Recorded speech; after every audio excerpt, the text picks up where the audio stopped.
SS academy Sirsaganj में आपका स्वागत है। मैं हूं जेके सर, एक बार फिर आपके सामने उपस्थित। बच्चों, बड़े दिनों से याद थी कि जेके सर कब आएंगे, आपके सामने आ चुके हैं। प्यारे बच्चों, गणित का कंटेंट लेकर आया हूं मैं आपके सामने, और यूपी बोर्ड 2024 के लिए वही प्रश्न जो बार बार परीक्षा में पूछे जाते हैं। बच्चों, पूरा विश्वास और पूरे मन के और लगन के साथ अगर आप जहां चैनल से जुड़ चुके हैं वहीं अपने कलम और कागज को थाम लीजिए, और कलम से आपको अब कलाम बनना है, इतिहास के पन्नों में नाम करना है। बच्चों, ये क्लास आपको प्रतिदिन आपके निश्चित समय पर प्राप्त होगी, और पता है कि बोर्ड परीक्षा को ज्यादा समय नहीं रहा है। जो 10 माह में हमने नहीं कर पाया वो 1 महीने में करके दिखाएंगे और बोर्ड में अपना इतिहास बनाएंगे। बच्चों, जो होना है सो होगा। अरे कर्म कर, फल की चिंता मत कर। कर्म करेगा तो फल अपने आप प्राप्त होगा। परीक्षा दोगे तो परीक्षा का परिणाम भी मिलेगा। अगर अच्छा करोगे तो बेहतर रिजल्ट भी मिलेगा। बच्चों, मैं जेके सर आपके सामने चुने हुए प्रश्नों को लाया हूं। मैथ सेट हमारा आज का फर्स्ट चालू होता है, ऑप्शन टाइप क्वेश्चन, और हमारी क्लास का टाइमिंग निश्चित रहेगा और प्रतिदिन आपको क्लास मिलती रहेगी। शेड्यूल मिल जाएगा, आपकी क्लास का शेड्यूल बन जाएगा। सारी क्लासें विधिवत रूप से चलाई जाएंगी। आपको इंग्लिश मिलेगी, कला मिलेगा और हिंदी भी मिलेगी। चलोगे तो विज्ञान और गणित कहीं छूट नहीं जाएगा, साथ साथ ही भागेगा। बच्चों, जो आपको क्लास मिलेगी हमारे चैनल के माध्यम से वो किसी और चैनल पर नहीं मिलेगी, और वीडियो को अंत तक देखना ही आपकी जिम्मेदारी है। अगर जिम्मेदार बच्चे हो तो इतिहास में नाम भी करना आपको है। वीडियो अंत तक देखें, कुछ आपके लिए कुछ नया लाया हूं, और हमारे अनुभवी टीचर आपके लिए नए नए कंटेंट आपको उपस्थित कराते रहेंगे। बच्चों, समय को जाया ना करते हुए अपने उस मुकाम पर चलते हैं जहां तक हमें पहुंचना है। जेके सर के साथ पहले क्वेश्चन के साथ पहला क्वेश्चन आपके सामने उपस्थित है। बच्चों, प्यारे बच्चों, क्वेश्चन आपके स्क्रीन पर ये रहा। क्या कह रहा है क्वेश्चन, जरा इसको पढ़ लेते हैं। दो आकृतियां जिनके आकार समान हो परंतु अमाप आवश्यक रूप से समान ना हो तो कहलाती हैं, क्या कहलाती हैं? प्यारे बच्चों, कहा गया है ऐसी आकृतियां या ऐसे चित्र जो आकार में तो एक जैसे हो लेकिन अमाप यानी कि माप तौल में बराबर हो या ना हो, बराबर नहीं हो तो भी चल जाएगा, तो उन्हें हम क्या कहते हैं? ऑप्शन आपके सामने उपस्थित है। समान आकृतियां, सममित आकृतियां, समरूप आकृतियां, सर्वांग समाकृतियां। तो बच्चों, उसने क्या कहा है, क्वेश्चन को समझते हैं और उस पर बात करते हैं। उसने कहा पहला पॉइंट क्या कहा? आकार बराबर, आकार समान। बच्चों, ठीक है। दूसरी बात उसने क्या कहा? अमाप बराबर समान नहीं, अमाप समान नहीं।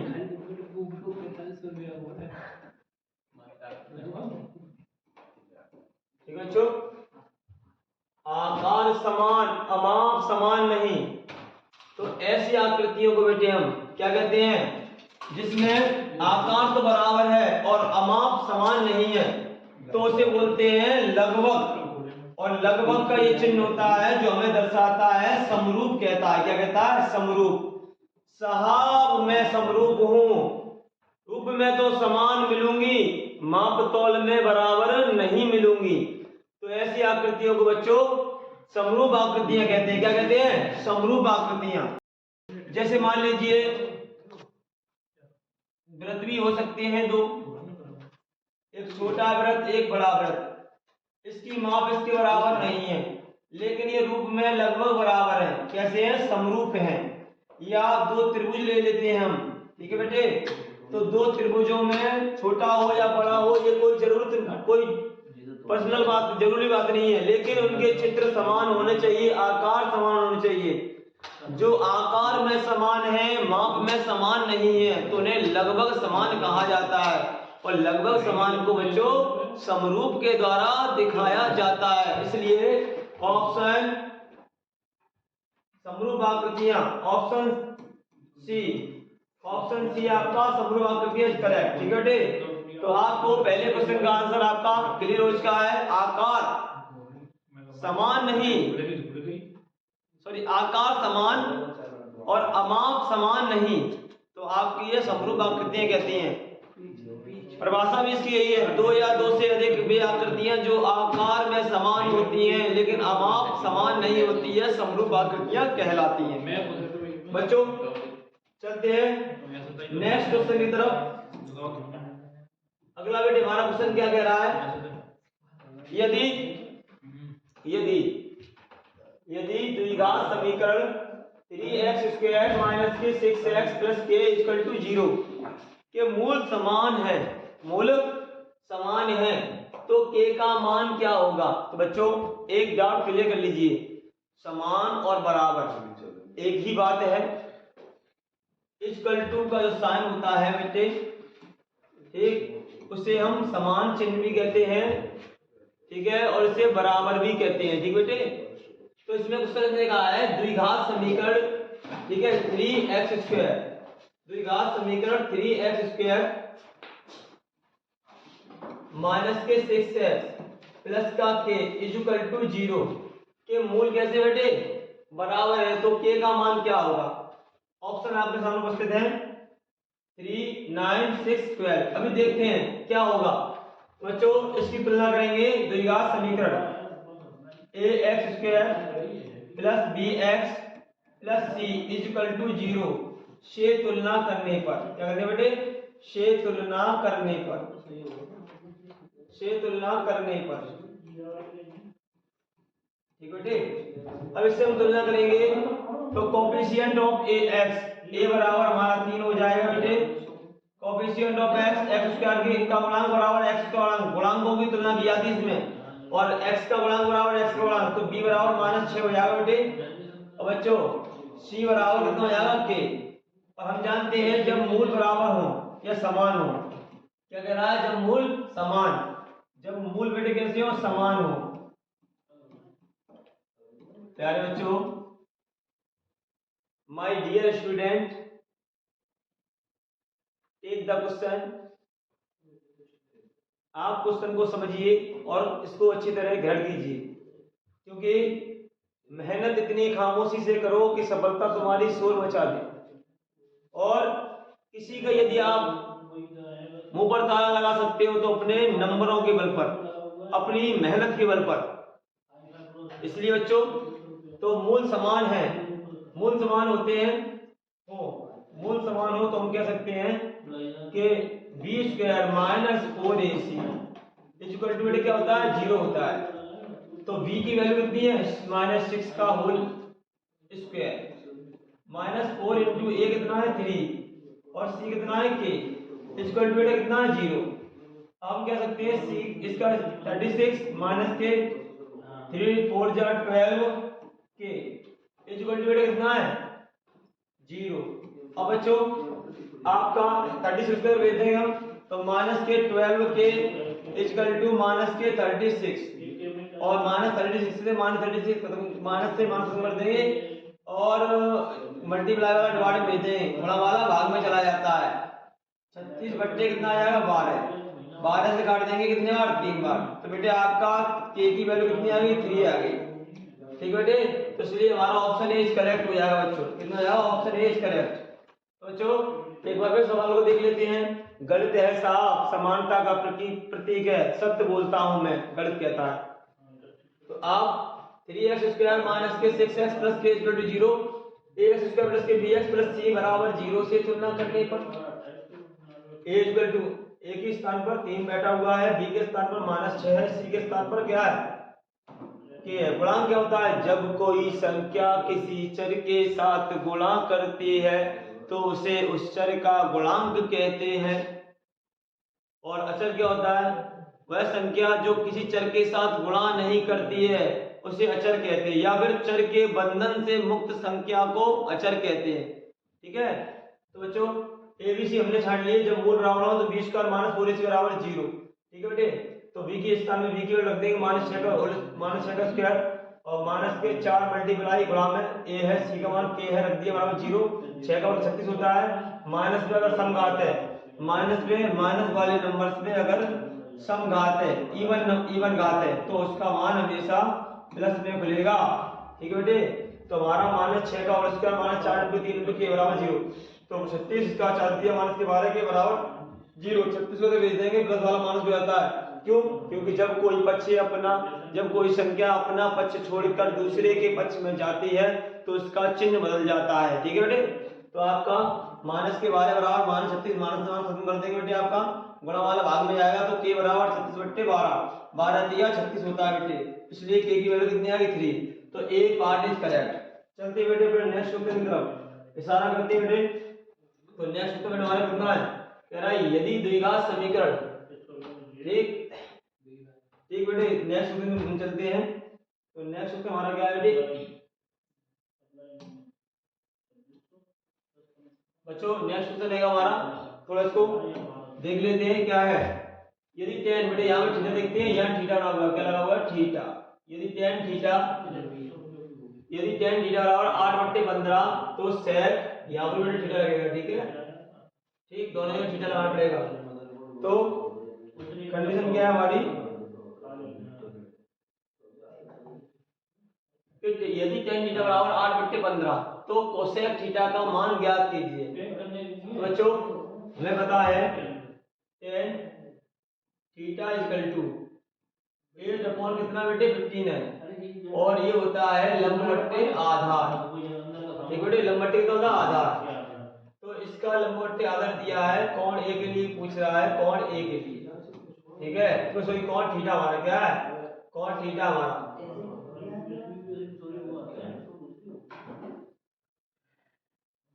बेटे कोण थीटा के लिए पूछ रहा है।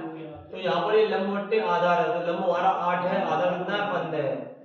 जब आपको समकोण त्रिभुज में दो भुजाएं दी गई हो तो तीसरी भुजा यदि आपको ज्ञात करनी है तो केवल एक ही डॉक्टर को बुलाइए, अब वही इसका इलाज कर सकता है। कौन? पाइथागोरस। जब किसी समकोण त्रिभुज में दो भुजाएं दी गई हो तो तीसरी भुजा ज्ञात करने के लिए जिस नियम का प्रयोग किया जाता है उसे पाइथागोरस प्रमेय कहते हैं। तो बेटे जब किसी समकोण त्रिभुज में दो भुजाएं दी हैं तो लंब दिया है 8 और आधार दिया 15, कर्ण निकालना है। तो पाइथागोरस प्रमेय से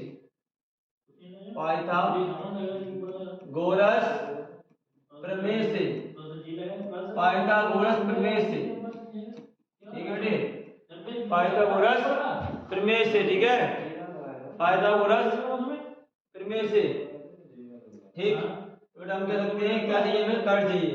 तो कर्ण इक्वल टू या कह सकते हैं अंडर रूट में l का स्क्वायर प्लस a का स्क्वायर, लंब का स्क्वायर प्लस आधार का स्क्वायर। तो बच्चों इसमें लंब कितना है? 8 का स्क्वायर प्लस अगले वाला 15 यानी कि 15 का स्क्वायर। ठीक है बेटे, और ये हो जाएगा 8 का होता है 64 यानी कि 64, और बच्चे 15 का होता है क्या बच्चों? 225 225। इनको जोड़ देंगे तो हमारा 289 बेटे हो जाएगा, और 289 कितने का रूट होता है? 17 का। ठीक बेटे, 17 का रूट होता है 289 17 का रूट होता है, इसलिए हमारा कर्ण कितना आ गया? 17 आ गया। हमें चाहिए क्या? कोसेक थीटा की वैल्यू चाहिए। तो बेटे कोसेक थीटा इक्वल टू होता है कर्ण बट्टे लंब, तो k फॉर कर्ण l फॉर लंब, तो इसकी वैल्यू हो जाएगी 17/8। तो बेटे ये कौन सा ऑप्शन सही है आपको दिख रहा है? ये आपका एज करेक्ट हो जाएगा बेटे। ठीक है, 17/8। ठीक बेटे, यदि वीडियो अच्छी लगी हो तो चैनल को लाइक करते रहिए, शेयर करते रहिए, कमेंट करते रहिए। कमेंट जितनी है उतनी कम मत कीजिए, करते रहिए, और वायरल कर दो वीडियो। ठीक है कि आ गए हैं जे के सर आपके सामने उपस्थित। ठीक है बच्चों, चलते हैं अगले क्वेश्चन की तरफ बच्चों। प्यारे बच्चे, अगला क्वेश्चन हमारा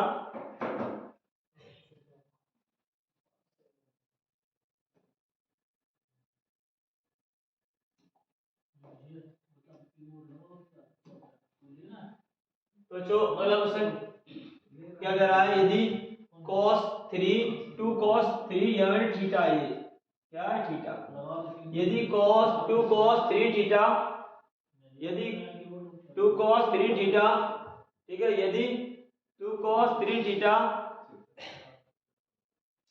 एक 2 cos 3 थीटा बराबर 1 है तो का मान होगा बेटे, का मान होगा, यानी कि थीटा का मान। ठीक है बेटे, किसका मान, value of theta, find the value of theta.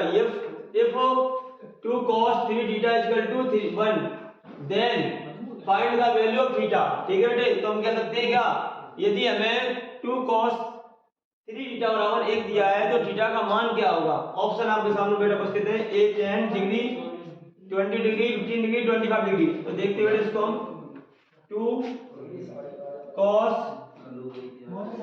3 theta बराबर बेटे हमें दिया है कितना, 1। अब इसका हम पक्षांतर कर देंगे, मल्टीप्लाई वाला डिवाइड में चला जाएगा बेटे, तो हम कह सकते हैं cos 3 थीटा इक्वल टू 1/2। ठीक है, और b नॉट हम जानते हैं, हमें पता है, क्या पता है कि ये cos 60 का मान होता है cos 60 डिग्री 1/2। cos 60 का मान बेटे होता है 1/2।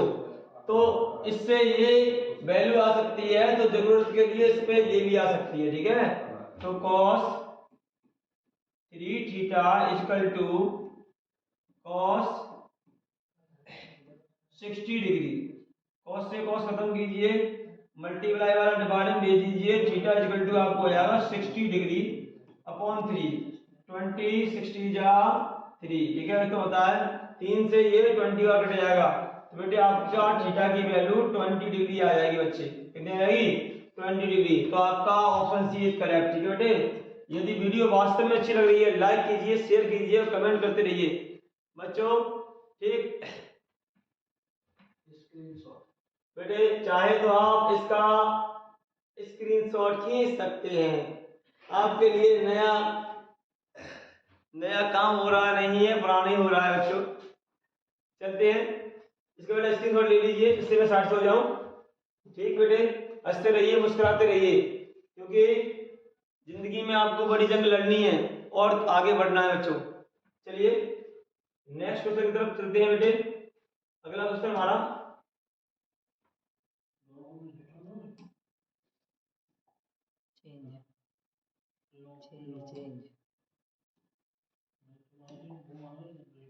चलिए बेटे, क्वेश्चन नंबर 5 आप हमारा क्या कर रहा है, जरा गौर से पढ़ने से देखते हैं। ये रहा स्क्रीन पर बेटे, इसने कहा उस समांतर श्रेणी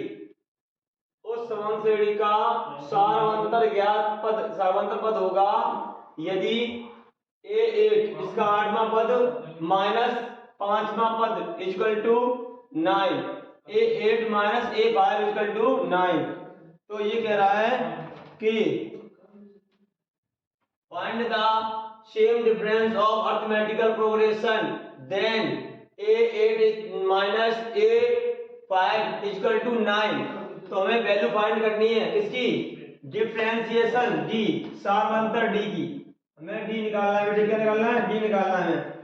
तो हमें क्या दिया बेटे, मान लेते पहले हमें दिया, पहले उसको देखते हैं, a8 minus a5 equal to 9 दिया है, कितना दिया है, a8 minus a5 equal to 9। तो फाइंड, लेट वी कंसीडर, मान लेते हैं, माना सारवंतर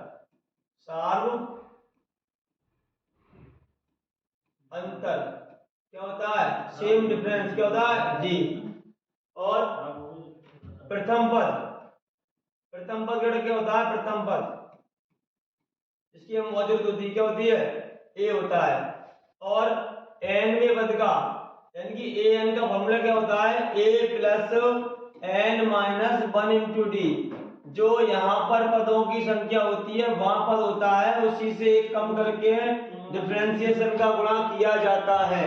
तो हम यहाँ कह सकते हैं इसकी वैल्यू हमारी कितनी हो जाएगी, a प्लस के 7d माइनस इसकी वैल्यू बेटे कितनी हो जाएगी बच्चों, a ब्रैकेट में a प्लस के 4d, जितना वहां पर पूछते हैं उससे एक पद कम करके d लगा देते हैं, बराबर कितना है 9 है। ठीक है, तो a प्लस के 7d प्लस माइनस माइनस का a माइनस प्लस माइनस का 4d इक्वल टू बेटे कितना है 9। a से a क्रॉस हो जाएगा, 7 से 4d आएगा तो 3d बचेगा बेटे आपका बच्चों इक्वल टू 9 आएगा। और मल्टीप्लाई वाला अगर हमें जिस चीज की हमें वैल्यू निकालनी है, जिसकी हमें वैल्यू निकालनी है उसको एक तरफ रखते हैं, दूसरे का पक्षांतर कर देते हैं, पक्षांतर पक्ष में अंतर कर देते हैं, चेंज टू साइड। यदि मल्टीप्लाई वाला है तो डिवाइड में चला जाएगा और डिवाइड वाला है तो मल्टीप्लाई में चला जाएगा। ठीक है, गुणा वाला भाग में चला जाता है पक्षांतर करने पर और भाग वाला गुणा में चला जाता है। तो बच्चों 3 को इधर भेजेंगे, डिवाइड में चला जाएगा तो d इक्वल टू आपका 9 अपॉन कितना आ गया बेटे 3, 3 बन जाए 3, 3 दिया 9, तो बेटे आपका d इक्वल टू आ गया 3। तो सेम डिफरेंस का मान कितना आ गया 3, तो ए ऑप्शन आपका इस करेक्ट हो जाएगा। ठीक है बेटे, और इसका जल्दी से आप स्क्रीनशॉट ले लें। चलिए बेटे एक बार फिर इसको देखते हैं क्या कह रहा है, उस समान श्रेणी का सार्वंतर पद होगा यदि a8 और माइनस a5 इक्वल टू ये कुछ नहीं बेटा 9 दिया है। ठीक है, तो a8 minus a5 equal to 9, तो इसका प्रथम सार्वंतर d होता है, प्रथम पद हम ये मानते हैं, और n पद का फॉर्मूला होता है a plus n minus 1d, यानी कि जितने पद उससे कम करके d रख देते हैं। ठीक है बेटे, 8 का हो जाएगा a प्लस 7d, 5 हो जाएगा और कोष्टक में माइनस a प्लस के 4d equal to 9, a plus 7d जैसा का तैसा प्लस माइनस माइनस का a माइनस प्लस माइनस का 4d और माइनस का 9। ठीक है, यानी 9 a से खत्म कर देंगे। ठीक है, और 7 से 4d जाएगा तो आपका 9 बचेगा।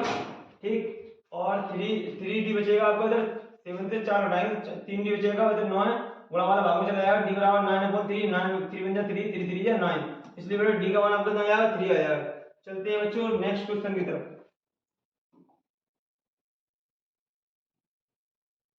अगला क्वेश्चन क्या कह रहा है, चलिए बेटे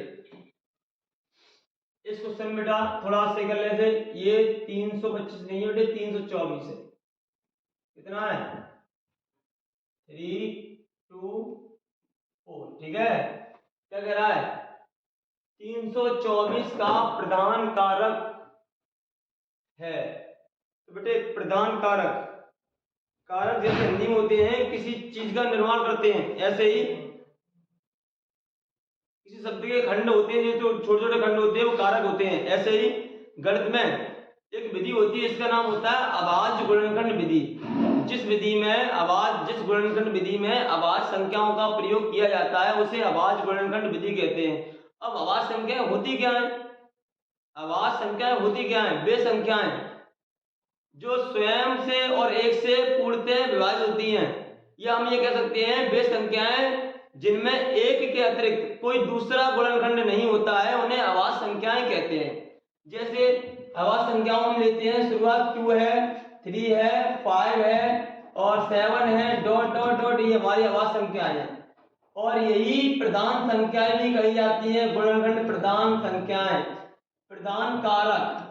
ठीक है, तो यहाँ पर वो कह रहा है इसमें से प्रधान कारक क्या है, तो हमें करना क्या है, हमें 3 2 4 के फैक्टर कर लेने हैं। 2 से काटेंगे 1 6 2 कट जाएगा हमारा, 2 से काटेंगे 8 1 बार कट जाएगा हमारा, 3 से 2 7 बार चला जाएगा ये हमारा, और बेटे 3 से ये हमारा 9 बार चला जाएगा, और 3 से ये 3 बार। ठीक है, और बच्चे 3 बन जा 3। अब इसके हम फैक्टराइजेशन लिख लेते हैं, 2 multiply 2 multiply 3 multiply 3 multiply 3 multiply 3।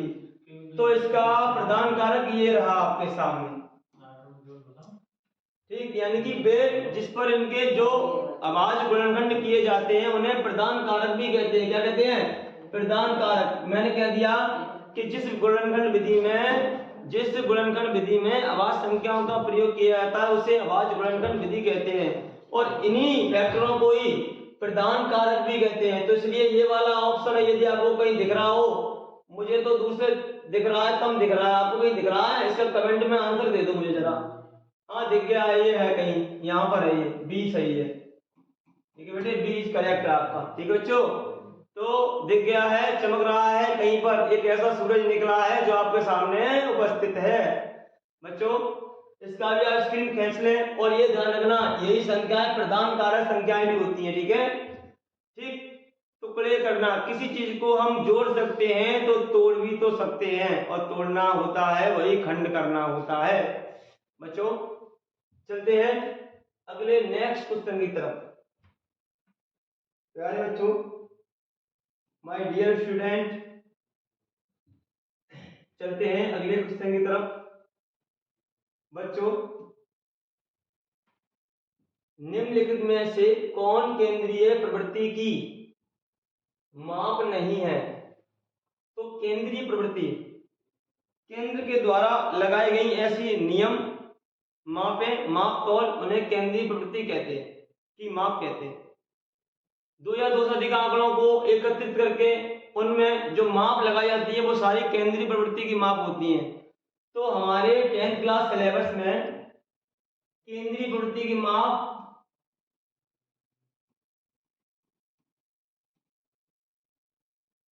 केंद्रीय प्रवृत्ति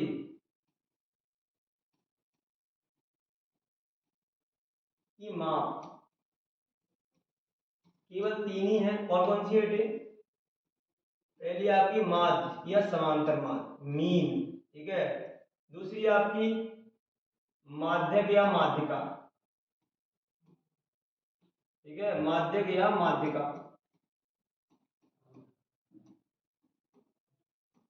और बच्चे तीसरी आपकी है, मैं तो दावत में गया था। साहब मैं तो दावत में गया था, ठीक है, और मुझे बहुत ज्यादा बार बार रसगुल्ले अच्छे लग रहे थे, बार बार खाया, मेरा लक चमक गया, मैं बहुलक बन गया। तो लक में भविष्य, और बहुत बार खाया तो इसलिए बहुलक आ गया। यही 3 मापें हैं, इनको छोड़कर अगर चौथी कोई आ रही है तो वो नहीं। चलो सवाल पढ़ते हैं, निम्नलिखित में से कौन सी केंद्रीय प्रवृत्ति की माप नहीं है? साफ माध्य होता है, माध्यक या माध्यिका होती है, और बहुलक होता है। इन 3 के अलावा अगर 10th क्लास में कोई आता वो होता ही नहीं है। तो क्या है, यहाँ माध्य है भाई, बहुलक है सही है, माध्यिका सही है, यही गलत है, यही नहीं है, यही हमारा डी इज करेक्ट आंसर हो जाएगा।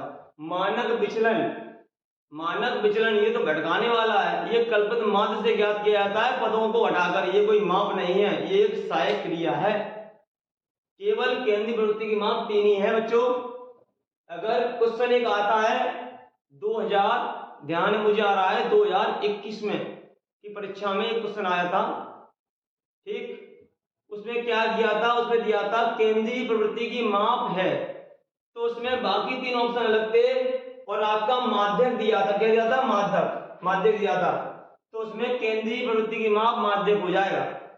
तो केंद्रीय प्रवृत्ति की माप आपके सामने उपस्थित है बेटे, इसका भी स्क्रीन खींच लीजिए। इनके अलावा यदि कोई चौथा ऑप्शन जैसे मानक विचलन आ गया, ये आपका ऑप्शन तो करेक्ट है, लेकिन ये केंद्रीय प्रवृत्ति की माप नहीं है, यही वाला नहीं है, ठीक है, और यही आपका ऑप्शन करेक्ट है। ठीक, तो बच्चे इसका भी आप फोटो ले लें, आवासीय प्रतिबिंब इसका भी बेटे खींच लें। चलते हैं नेक्स्ट क्वेश्चन की तरफ। तो बच्चों नेक्स्ट क्वेश्चन हमारा क्या कह रहा है? एक से मैं जी की सर आपसे पूरा विश्वास दिलाता हूं आपको कि आपका पेपर अच्छा होगा, और जो समय बचा है उसको जाया ना करें, समय निकलते देर नहीं लगती, ठीक है, इसलिए आप सवाल को देखें और शांति से आप अपनी वीडियो को अच्छी तरह देखते रहें, और पूर्ण मन से इस पर विश्वास जताएं कि आपका भविष्य अच्छा होगा और आपके नंबर भी अच्छे आएंगे। फिर आप सोचें, कर्म करें, कर्म के बगैर कुछ भी नहीं मिलेगा, ठीक है बेटे। तो 1 से 9 तक की प्राकृतिक संख्याओं का समांतर माध्य है, ठीक है बेटे। पहली बात बच्चों, प्राकृतिक संख्याएं, प्राकृतिक संख्याएं, नेचुरल नंबर सीधी बात। प्राकृत संख्या होती क्या है? हमने पढ़ा है जिन संख्याओं की गिनती 1 से शुरू होती है उन्हें प्राकृतिक संख्याएं कहते हैं। लेकिन ऐतिहासिक घटना एक ये भी है कि प्रकृति में पाई जाने वाली वस्तुओं को गिनने के लिए जिन संख्याओं का सर्वप्रथम प्रयोग किया गया उन्हें प्राकृतिक संख्याओं का नाम दिया गया, उन्हें प्राकृतिक संख्याएं कहते हैं। या हम कह सकते हैं जिन संख्याओं की गिनती 1 से शुरू होती है उन्हें प्राकृतिक संख्याएं कहते हैं। The number is 1 2 3 are is called natural number, यानी कि जिनकी स्टार्टिंग हम कह सकते हैं 1 से होती है उन्हें प्राकृतिक संख्याएं कहते हैं। तो बच्चों अब प्राकृतिक संख्या के बारे में जान लिया है, तो प्राकृतिक संख्या हमारी होती क्या है 1 से लेकर 9 तक। 1 2 3 4 5 6 7 8 और 9। ठीक है, इसका बेटा समांतर माध्य का फॉर्मूला क्या होगा? समांतर माध्य बेटे हमारा फॉर्मूला होता है समांतर माध्य बराबर, देखिए बच्चे, समांतर माध्य बराबर क्या होता है? संख्याओं का योग बट्टे संख्याएं, या कह सकते हैं पदों का योग बट्टे पदों की संख्या। पदों का योग फल या योग, पदों का योग बट्टे पदों की संख्या। ये केवल अवर्गीकृत आंकड़ों के लिए है, सिंपलीफिकेशन। जो बिखरे हुए पड़े हैं उनके लिए फॉर्मूला है। अगर वर्गीकृत और सारणीबद्ध है उसके लिए फॉर्मूला अलग है बेटे, लेकिन अभी अवर्गीकृत आंकड़ों के लिए हम कर रहे हैं। ठीक, तो बच्चों पदों के का योग बट्टे पदों की संख्या, तो यहाँ पदों का योग कर लेते हैं। पदों का योग कैसे करते हैं? 1 + 2 + 3 + 4 + 5 + 6 + 7 + 8 + कितना है 9। पद कितने हैं? 9। तो 9 के बेटे डिवाइड कर देंगे। ठीक है, 2 1 3 6 6 1 2 3 3 3 6 4 10 10 5 15 15 और 6 21 21 7 28 28 और आपका 17 45। तो बेटे 45 बट्टे 9, 9 से हम 45 काट देंगे, 9 पंजे 45। तो बेटा हमारा माध्य m बराबर कितना आ गया? 5 आ गया। ठीक, तो बेटा इसमें कोई ऑप्शन है 5? हाँ है। ए बेटा करेक्ट हो जाएगा आपका, ए वाला ऑप्शन करेक्ट हो जाएगा। ठीक है, तो इसका बेटे 1 से लेकर 9 तक प्राकृतिक संख्याओं के का समांतर माध्य आपके सामने उपस्थित हो चुका है। बच्चों कितना निकला है देखते हैं एक बार फिर। पदों का योग बट्टे पदों की संख्या, पदों का योगफल कर दिया 45 और उसकी गिनती कितनी है 9।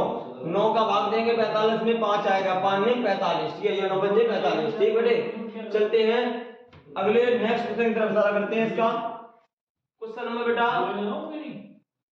आज का सेकंड लास्ट क्वेश्चन।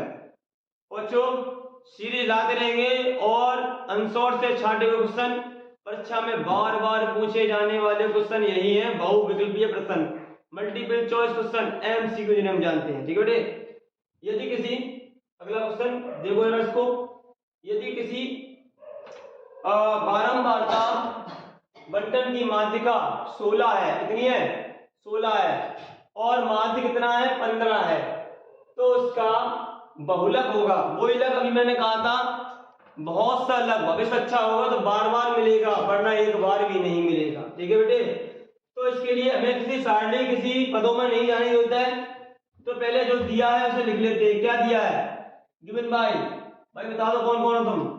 मैं साहब माध्यिका हूं, मैं आ रही हूं भी।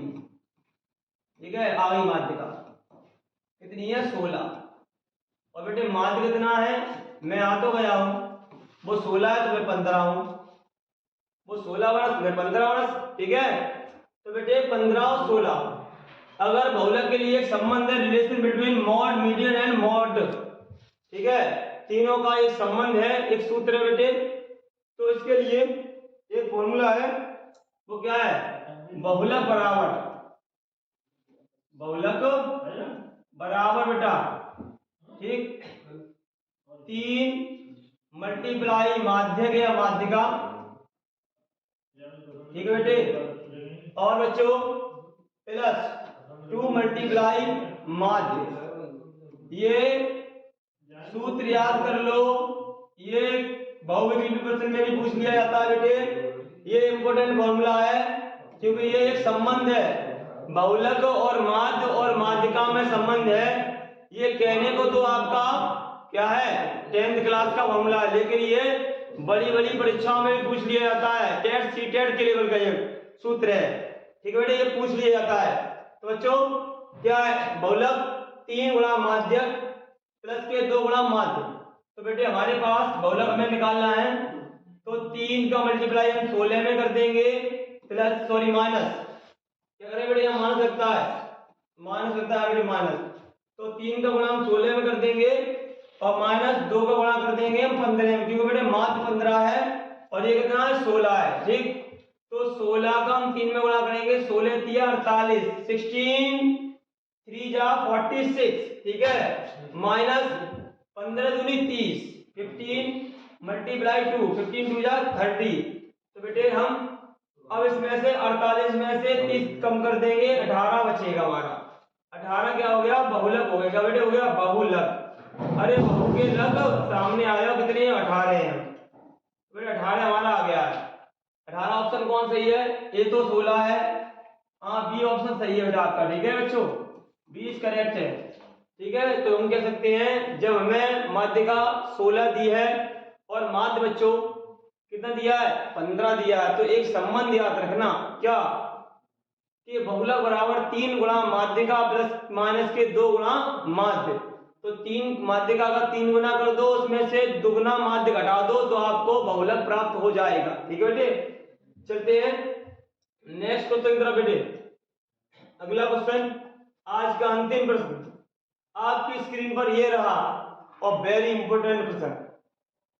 ऐसे टाइप के क्वेश्चन आपसे बार बार पूछे जाते हैं 10वें क्वेश्चन की तरह, ठीक है बच्चों। क्या कह रहा है इसको देखते हैं।